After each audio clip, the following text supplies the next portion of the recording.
Sudah cukup untuk kita membuat keputusan pada hari Sabtu nanti untuk kita nak mengundi Cikgu Kasim. Boleh tak? Cikgu Kasim ni sebenarnya saya duduk turun ke lapangan tak perlu cerita banyak. Kerana dia memang duduk dekat kelahiran anak Feda Cemomoy. Dan dia pula mengajar di sini. Kebetulan pula Cikgu Kasim ni pula ialah merupakan super senior saya. Saya tingkatan 4, dia tingkatan 6 atas sains di Kolej Islam Kelab. Dia masuk UPM. Saya pula masuk UKM. Bukan pasal saya ni pasal ada Kolej Islam saya datang kempen, tak. Saya bukan Asabiah, itu nama Abbasiyah. Dia tak perlu nak kempen banyak.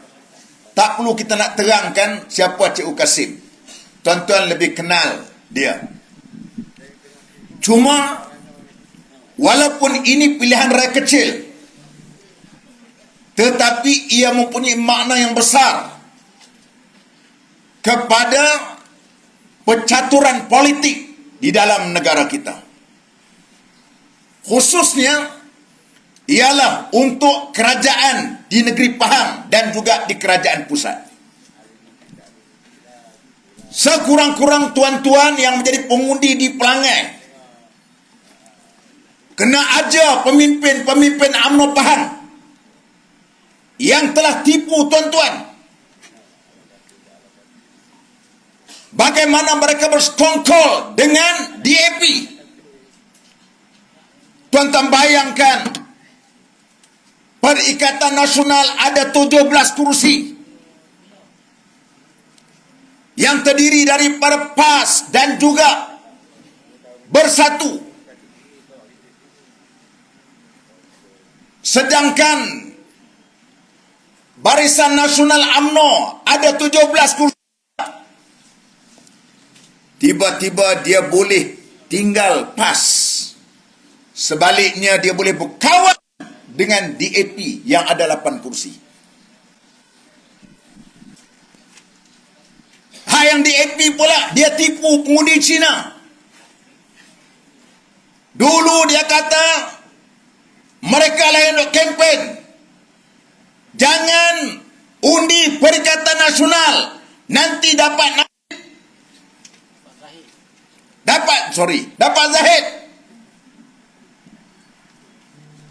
Tiba-tiba undi DAP dan Pakatan Harapan dapat Zahid.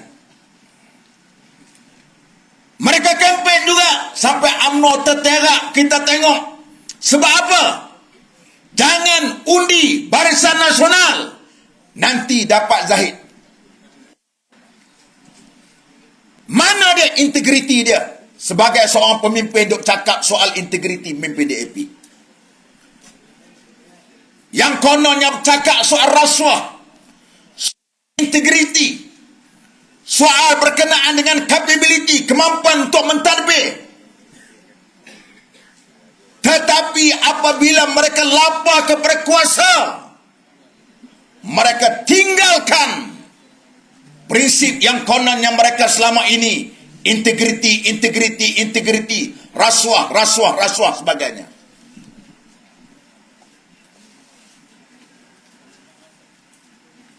Kita tengok bagaimana Datuk Seri Anwar Ibrahim dan rakan-rakan dia seperti mana Rafizi yang hentam pagi petang, siang malam, subuh, sahur, duha kepada pemimpin-pemimpin Barisan Nasional. Kononnya ini ialah geng penyamun, perompak. Tiba-tiba apabila selepas pilihan raya, mereka boleh berkompromi untuk bersekongkol bersama-sama dengan lupa apa yang mereka perjuangkan selama ini. Tuan-tuan, sebab tu PAS ni kalau nak fikir soal kepentingan peribadi, nak fikir berkenaan dengan kepentingan PAS, kelapa sangat kita nak jadi menteri besar, nak menjadi menteri, nak jadi esko. kita sudah bersekongkol dengan DAP dalam PRU yang ke-14 lagi. PRU ke-14 kita sanggup keluar daripada Pakatan Rakyat. Kerana kita lihat sebelumnya mereka boleh agree and disagree. Mereka kata boleh kami terima dan boleh kami tak terima. Hak yang berkenaan dengan prinsip yang kita nak perjuangkan, soal Islam sebagainya. Tiba-tiba yang ni pun mereka nak pertikaikan. Bermula dengan dokumen negara Islam. Bukan ada apa. Waktu tu Tok Guru Ni Aziz masih ada sebagai Mursyidul Am.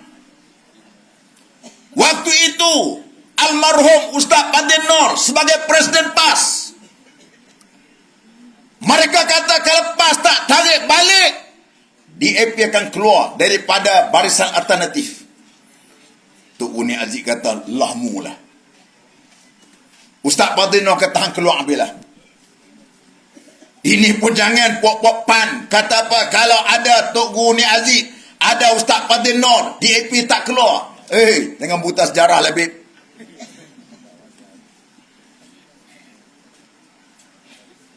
Sebab tu tuan-tuan, kita mementingkan soal perpaduan. Ketika UMNO kalah dalam PRU ke-14, PAS lah menghulurkan tali persahabatan.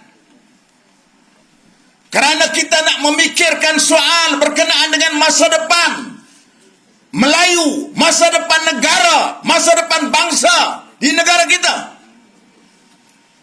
Pengalaman kita apabila PRU yang ke-14 tahun 2018, bagaimana kuasa 35% yang diketuai oleh DAP, Pakatan Harapan.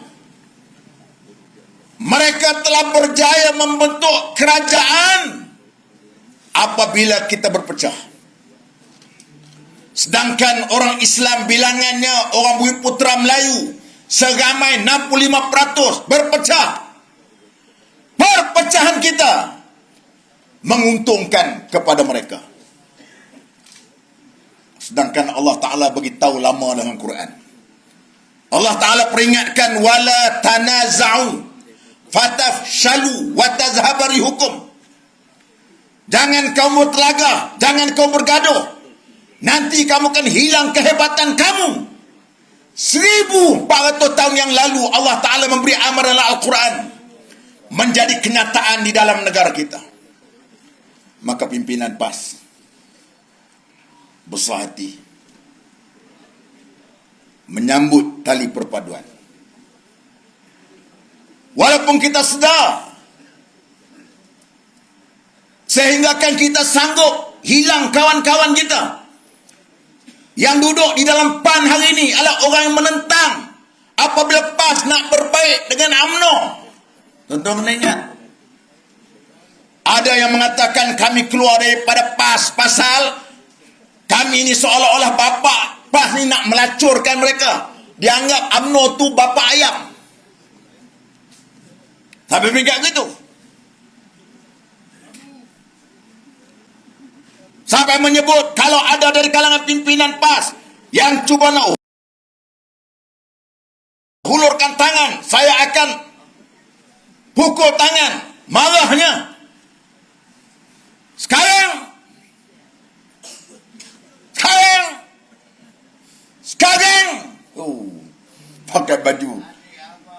pakai baju BN. Dulu Allah Akbar sampai keluar. Kami kehilangan kawan, kehilangan pimpinan semata-mata kerana marah apabila PAS melaksanakan politik matang sejahtera. Kita bagi tahu pada ahli buat taklimat. Memang kalau kita nak fikir sejarah, macam suami isteri lah. Kalau bercerai, dia tak akan rojok balik kalau dia ingat kisah-kisah lama.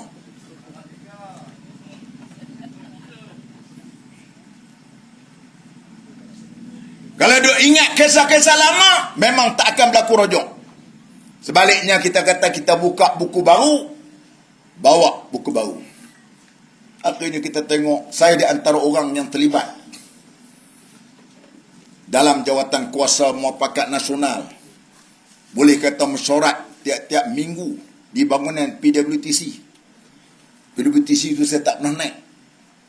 Kerana saya ni dilahirkan dalam kotak Unipah. Beranaklah Unipas.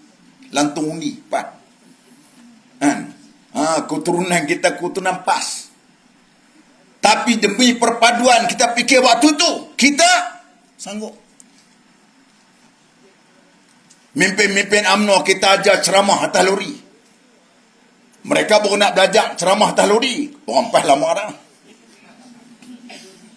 Ceramah bawah pokok pisang. Dulu mereka ceramah depan orang kata aircon, kapet tenggelam buku lali. Kami ada ajar tu. Semua buat ni.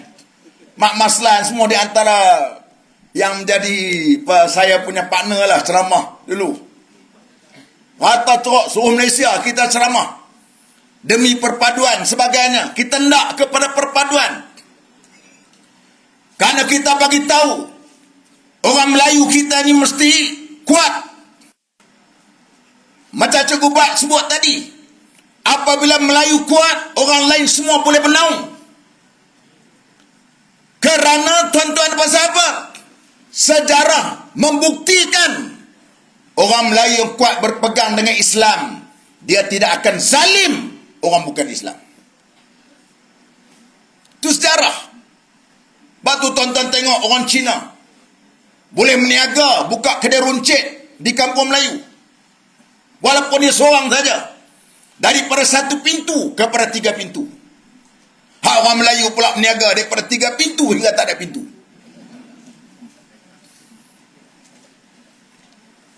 Sebab apa dia boleh meniaga dalam kampung Melayu? Kerana saya masih ingat lagi ada satu kedai kampung saya dekat Cina. Mak saya pesan, itu panggilan manja mak saya kat saya. Jangan curi barang Cina.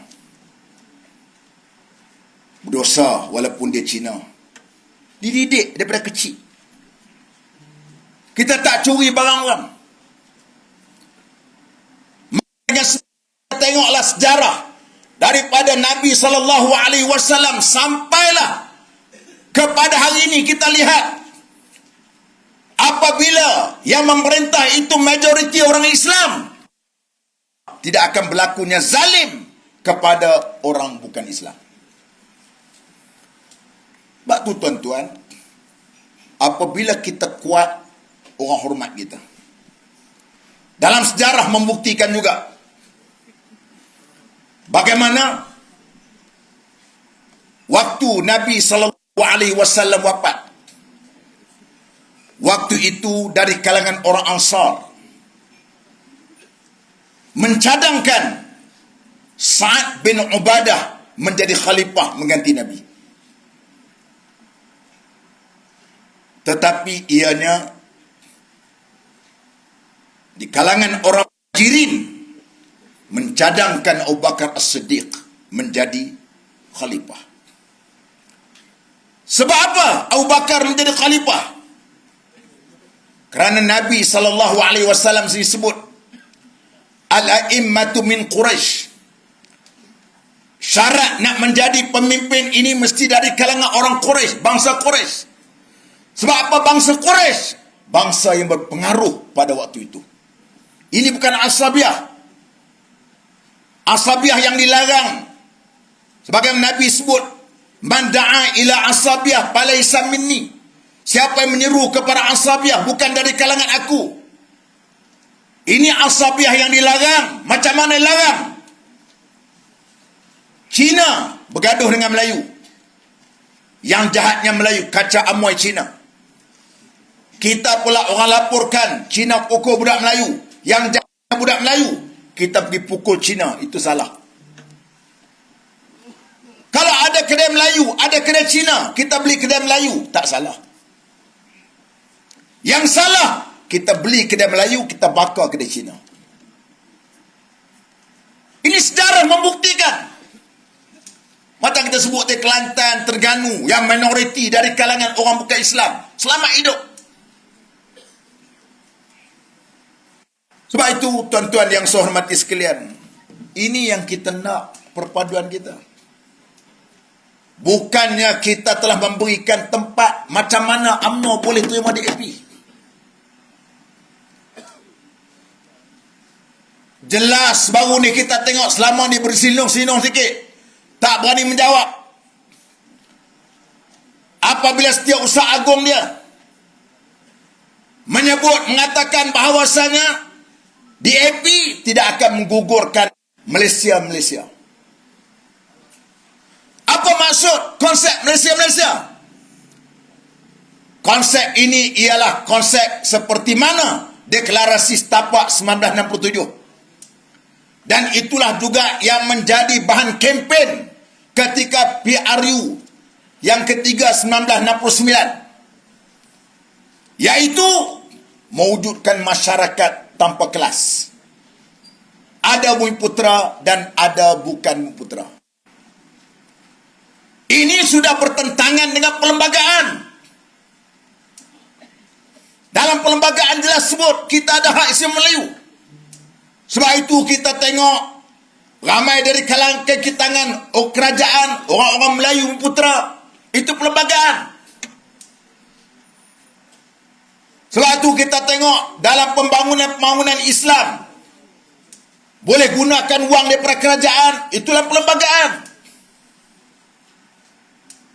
Tak boleh kamu nak menuntut benda ni.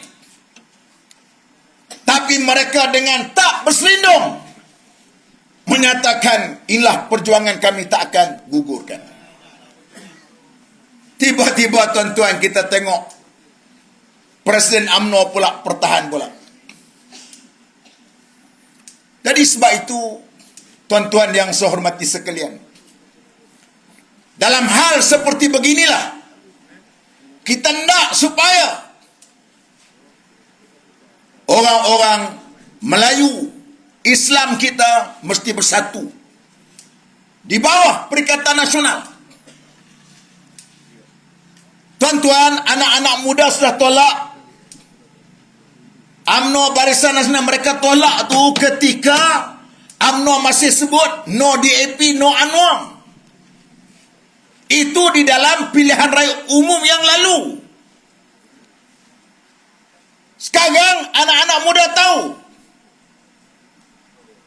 Nasib baiklah kami tak undi Barisan Nasional. Waktu itu dia kata, kami telah nampak. Pasal apa?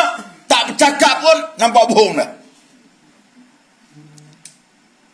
Maka ketika inilah kita tengok kita mesti bersatu.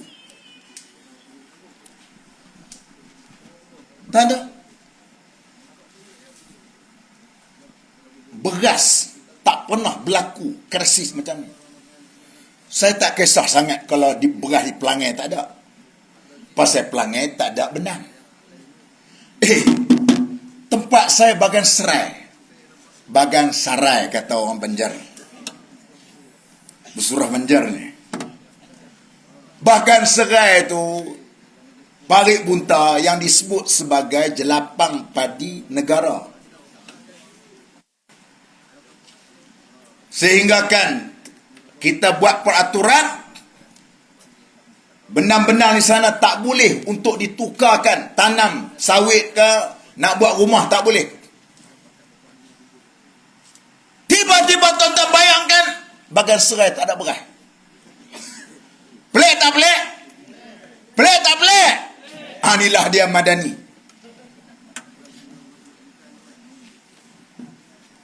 Saya sempat pergi. Tuan-tuan boleh tengok dalam Facebook saya pergi 2 kedai. Saya cadang nak pergi banyak kedai, tapi saya tengok 2 tu kan besar lah. Satu pasar Borok pasar mini Lesung, yang satu lagi Speed Mart yang kan besar lah. Speed Mart bagi tahu, dia kata sejak tak ada daripada 16 September lagi dia kata. Hak yang Lesung pula dia kata sudah 2 minggu tak ada. Saya pun terus tag Mak Sabu.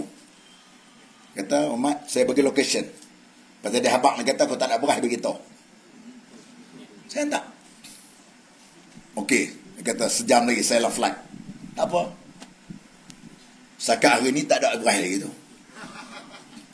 Dan kalaupun dia hantar pun tak ada masalah. Itu bukan cara dia. Bukan cara dia. Saya kata pasal saya tak ada kuasa. Kalau ada kuasa, kalau ada kerajaan,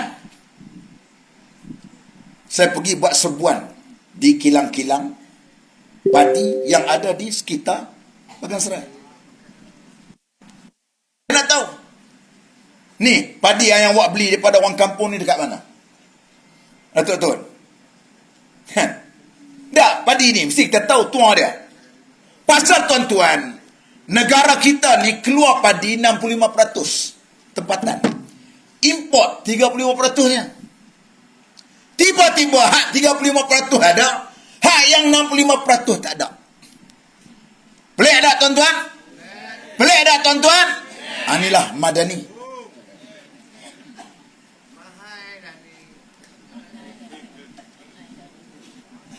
Sebab itu kita katakan tadi ialah kita tengok ni benda yang berlaku. Macam sebut tadilah oleh Datuk Tun tadi. Dia sepatutnya kena fokus. Bukan masa lagi lah untuk nak berpolitik sebagainya. Beras ni makanan ruji tau. Dia tak ada roti tak apa lagi. Saya boleh tahan tak makan nasi 3 hari boleh. Masuk hari keempat, mata dah nak binau. Cari jalan rumah pun tak jumpa. Kita orang jenis makan nasi, orang Melayu kita. Yang ni makanan yang berat. Tiba-tiba macam mana yang ni yang tak boleh nak selesai? Oh, awak bagi alasan kata pasal orang pakat beli banyak, patut 2 kampik, beli 4 kampik. Siapa dia? Siapa dia yang beli tolong bagi tahu mana tu? Nak beli macam mana? Beras tak ada. Nak beli macam mana? Kita sebagai pemimpin ni kita kena ambil tahu bak rakyat. Tuan-tuan bayangkan nasib baiklah punya COVID hari itu Perikatan Nasional Merintah.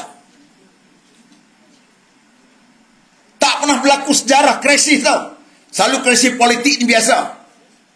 Yang kedua krisis kesihatan. Yang tak ada kita nak rujuk macam mana satu.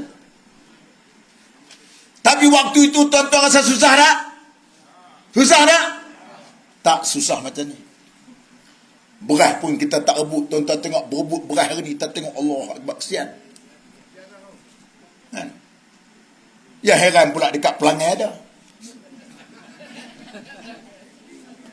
Dekat Pelangai ada beras yang Bagan Serai pula tak ada beras. Bagan Serai tu ada bendang, ada sawah. Baik Bunta tu patutnya ada beras, tiba-tiba tak ada beras. Betul tuan-tuan, walaupun ini pilihan raya kecil di peringkat DUN, pengundi di Pelangai ini mesti menghantar satu isyarat, iaitu kami tolak kerajaan Madani yang dipimpin oleh UMNO, DAP, PKR pada hari ini. Boleh tak boleh? Dan juga yang penting sekali ialah apabila kita menang yang Pelangai, insya-Allah juga akan berlakunya perubahan politik di negeri Pahang nanti insya-Allah dengan izin Allah Subhanahu wa taala. Maka sebab itu besarnya peranan yang dimainkan oleh pengundi-pengundi yang berada di Pelangai ini. Walaupun Pelangai ini pilihan kecil, tetapi dia mempunyai makna cukup besar. Ada sehari lagi tuan-tuan, besok tuan-tuan mesti bawa apa yang Datuk Tun, apa yang Cikgu Bat, apa yang disebutkan oleh YB Amzad, Datuk Mas tadi untuk sembang di kedai kopi. Sehari lagi tuan-tuan mesti pastikan untuk mereka ini keluar mengundi untuk nak berikan kepercayaan kepada Cikgu Kasim insya-Allah. Boleh tak? Bersemang kawan-kawan kita di kalangan UMNO, ajak mereka. Sudahlah, biar kedai kopi itu sebenarnya itu merupakan Dewan Rakyat. Itu Dewan Rakyat. Hak kami di Kuala Lumpur itu Parlimen. Dewan Rakyat itu tuan-tuan bincanglah, biar berasap. Meja-meja jangan berasap. Kepala sudah. Bincang elok, ajak kawan-kawan kita. Tuan-tuan tengok bagaimana jasa yang dibuat oleh Tan Sri Mahyudin waktu jadi Perdana Menteri dulu 8.3 bilion. 800. Ni kalau saya nak cakap bohong tak boleh tau. Ni tuan-tuan ni. Kan? Tuan-tuan boleh tengok slip. Tak ada slip kan? Slip tak ada. Sebab tu tuan-tuan yang saya hormati sekalian, insya-Allah saya mengharapkan kita akan mendapat kejayaan yang cemerlang pada 7 hari bulan. Ajak adik-beradik kita, panggil anak-anak kita balik untuk pastikan kita angkat Cikgu Kasim untuk menjadi wakil rakyat. Tuan-tuan, boleh tak boleh?